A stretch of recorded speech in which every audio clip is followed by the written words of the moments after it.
Bom dia, graça e paz a todos. Deus em Cristo esteja abençoando você com muita graça e com muita paz.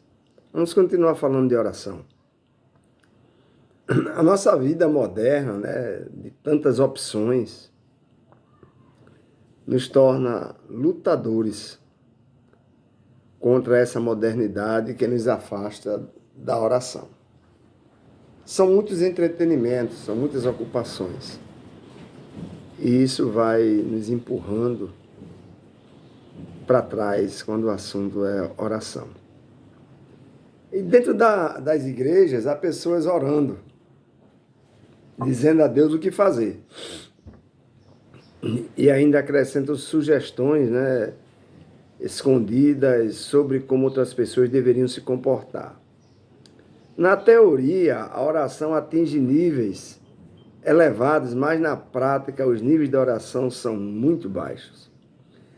E em todos os lugares existem abismos entre oração na teoria e oração na prática. Não importa em que lugar do mundo essa pessoa que diz que serve a Deus esteja. Então, na vida moderna, a ciência e a tecnologia avançam, contribuindo para nos confundir. Se ainda é preciso praticar a oração. No passado, o homem do campo, ele erguia a cabeça e apelava ao céu pedindo chuva. Hoje o serviço de meteorologia nos informa os mapas da chuva e até faz chover artificialmente. Então, no passado, quando uma criança adoecia, os pais oravam a Deus. Hoje a gente liga para o SAMU ou a gente corre para o pronto-socorro, principalmente aqueles que podem pagar um plano de saúde. A oração, ela está contaminada pela descrença, a dúvida está presente. E ainda no passado, lá em 2 Crônicas 16:12, o rei Asa, né, o rei de Judá e Israel, ele adoeceu dos pés e era uma doença grave. Contudo, na doença, ele não recorreu a Deus, mas apenas aos médicos da época, e Deus o repreendeu. George Buttrick, ele escreveu em 1942, e ele faz uma pergunta: por que Deus não intercede na história e acaba com o sofrimento? De que adianta orar? Ele continua fazendo perguntas.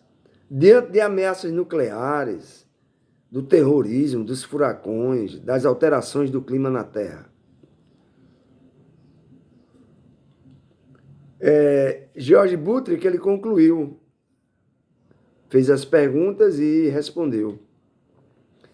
Para alguns, a oração parece palavras involuntárias e dolorosas, ou seja, palavras inconscientes, ditas em meio a uma indiferença da parte de Deus. No entanto, Paulo vai nos lembrar em Gálatas 6:7, não se engane, Deus não se deixa escarnecer. Ou seja, que zombem dele, que o ridicularizem. Porque tudo que o homem semear, plantar, isso também vai colher. Então Deus não intervém na história, sanando todos os problemas, esperando que os homens colham o que plantaram. A nossa prosperidade, ela termina diluindo, deixando rala a nossa oração. Porque a gente adquiriu bens, as finanças são muito boas, então vou orar para quê? Não me falta nada. E a prosperidade dilui essa consistência da oração, de que eu preciso orar.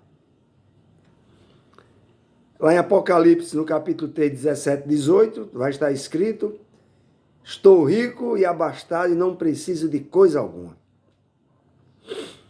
E nem sabes que tu és infeliz, diz o Senhor. Sim, miserável, pobre, cego e nu.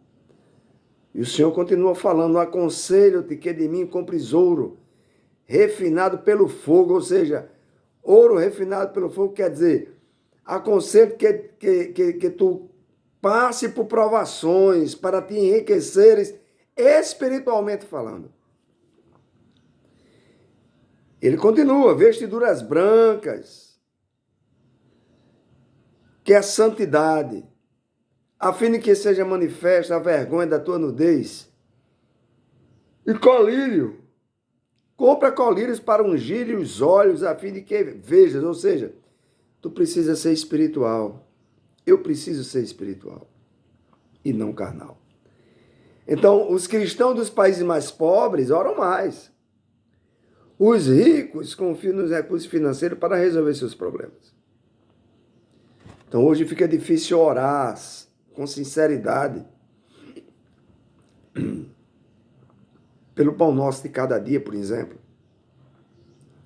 Nos dá hoje o pão nosso de cada dia. Por quê?